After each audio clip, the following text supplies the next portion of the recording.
एक बार की बात है, मैक्स नाम का एक युवा साहसी था जिसे जंगल की खोजबीन और छिपे हुए खजाने ढूंढने का बेहद शौक था। एक दिन जंगल में घूमते हुए मैक्स एक प्राचीन शहर पर जा पहुंचा, जिसे दुनिया बहुत समय से भूल चुकी थी। शहर की खोज करते हुए उसे एक छिपा हुआ दरवाजा मिला जो एक गुप्त बगीचे की ओर जाता था। यह बगीचा कुछ अलग ही था। यहाँ रंग बिरंगे फूल थे और आसमान छूते ऊंचे पेड़ खड़े थे।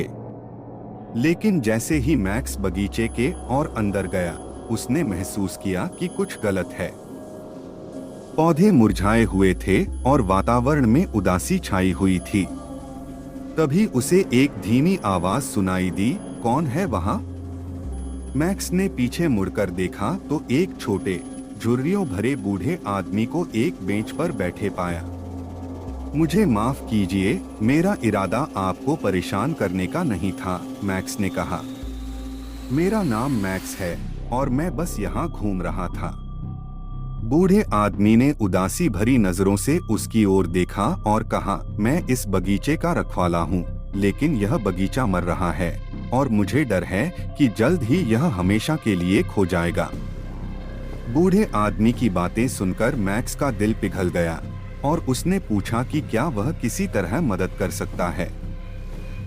बूढ़े आदमी ने कुछ सोचा और फिर कहा, इस बगीचे के बीचों बीच एक जादुई झरना है। उसमें इतनी शक्ति है कि वह इन पौधों को फिर से जीवन दे सकता है। लेकिन उसे एक भयानक जीव ने घेर रखा है और कई सालों से कोई भी उस तक नहीं पहुंच पाया है। मैक्स ने ठान लिया कि उसे कोशिश करनी ही होगी। वह बगीचे के अंदर चल पड़ा, उस झरने की तलाश में।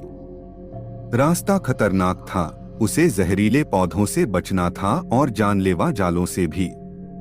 लेकिन आखिरकार वह बगीचे के केंद्र में पहुंच गया और उसने जादुई झरना देखा।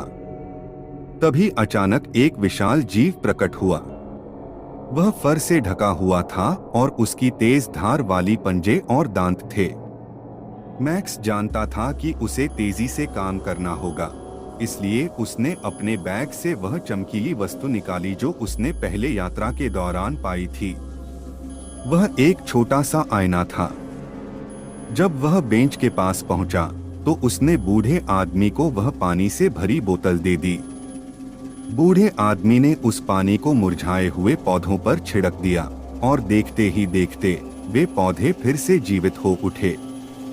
बगीचा फिर से रंग बिरंगे फूलों और मीठी महक से भर गया।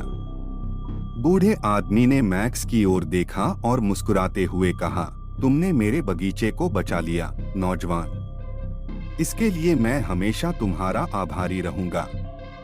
मैक्स ने भी मुस्कुराकर कहा, यह तो मेरा सौभाग्य है। मुझे खुशी है कि मैं मदद कर सका। उस दिन के बाद मैक्स हर साल उस बगीचे में आता और वह और बूढ़ा आदमी अच्छे दोस्त बन गए। खोए हुए शहर का यह बगीचा अब कोई रहस्य नहीं था और उसकी सुंदरता पूरे संसार में प्रसिद्ध हो गई।